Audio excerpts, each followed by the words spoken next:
নমস্কার বন্ধুরা, তোমরা সকলে কেমন আছো? আশা করি খুব ভালো আছো, আর আমিও কিন্তু খুব ভালো আছি।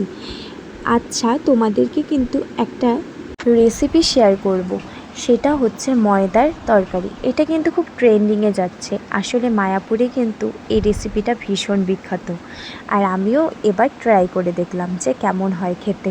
যারা যারা নিরামিষ পছন্দ করো না, বা একটু নতুন কিছু আইটেম চাচ্ছ নিরামিষের মধ্যে, তাদের জন্য আজকের রেসিপি। দেখো, আমি আধা কিলো ময়দাটাকে ডো বানিয়ে নিয়ে কিছুক্ষণ রেখে দেওয়ার পর তারপর জলের সাহায্যে কিন্তু চটকে চটকে জড়ে নিচ্ছি। আর এই যে দুধের মতন জলটা বেরোবে, এগুলো কিন্তু ফেলে দিতে হবে। ফেলতে ফেলতে ভালো মতো ধুয়ে যখন একটা পর্যাপ্ত পরিমাণে আঠালো আঠালোর মতন হয়ে যাবে, তখন আমার এইটা রেডি হয়ে থাকবে। দেখতে থাকো, আমি কিন্তু জলের মধ্যে আবারও ধুয়ে নিচ্ছি। আমার কিন্তু এখনও ধোয়া কমপ্লিট হয়নি।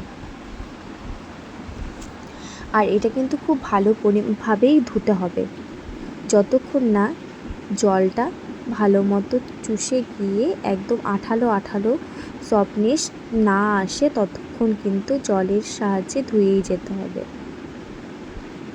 দেখো, এখনও কিন্তু সাদা জলটা বেরোচ্ছে, তো আমার আর একবারও ধুয়ে নিতে হবে আর চিপে চিপে নেব। দেখো, আধা কেজি ময়দাটা কতটুকু হয়ে গেল।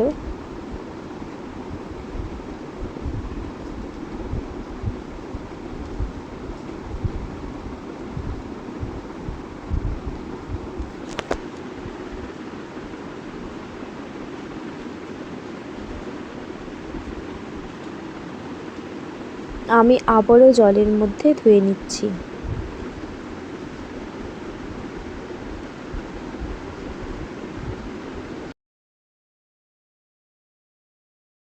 আমি আলুগুলোকে সেদ্ধ করে নিয়েছি। এগুলোকে এখন চোচাগুলোকে ছাড়িয়ে নেব।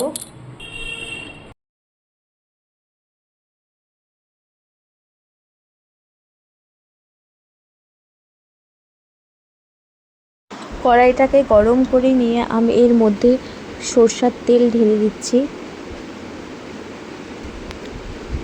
এটাকে ফুটে ওঠার পর আমি কিন্তু ওই যে ডোটা যে রেখেছিলাম, এখান থেকে ছিঁড়ে ছিঁড়ে নিয়ে বড়ার মতন করে ভেজে নেব। এখানে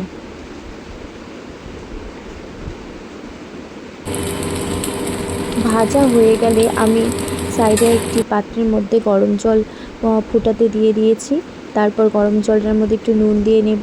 তারপর যে ভেজে রাখা ওই ময়দার বড়াগুলো, এগুলোর সব কটা তুলে কিন্তু এই গরম জলের মধ্যে দিয়ে রাখবো, ভিজিয়ে নিব কিছুক্ষণ। আসলে এটা যদি ভেজানো থাকে তাহলে খুব সফট হয়ে যায়।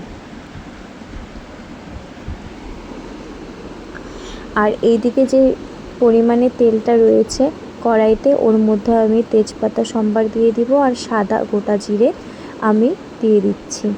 এরপর যে আলু সেদ্ধ করে রেখেছিলাম সেগুলো আমি তেলের উপর দিয়ে দিলাম। এগুলো ভাজা হতে থাকবে ভালো মতো করে।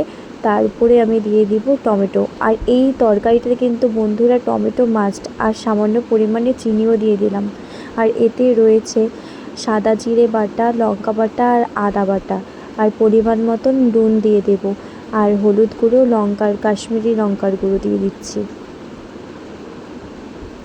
এরপর ভালো মতো করে মশলাটাকে কষিয়ে নেব। মশলার থেকে যখন তেল ছেড়ে দেবে আর সুন্দরভাবে হয়ে যাবে, তখন আমি গরম জল অ্যাড করে দেবো এর মধ্যে।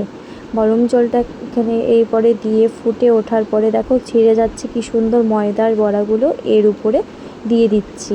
ভালো মতো করে কষিয়ে নিয়ে কিন্তু এরপর আমি গরম মশলা আর ঘি দিয়ে নামিয়ে নেব।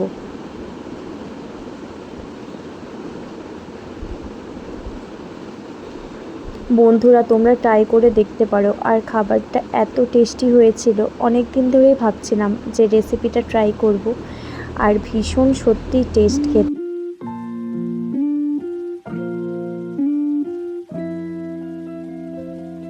বন্ধুরা, এই রেসিপিটা কিন্তু ভাত রুটি দুটোর সাথেই যায়, আর আমি কিন্তু খেয়েছিলাম লেমন রাইসের সাথে। খুব ভালো লেগেছিল খেতে। তোমরা চাইলে ট্রাই করতে পারো। আর যদি নতুন নতুন কোনো ভিডিও দেখতে চাও, কোনো রেসিপি, তাহলে অবশ্যই কমেন্ট করে জানিও। ভালো থেকো, সুস্থ থেকো।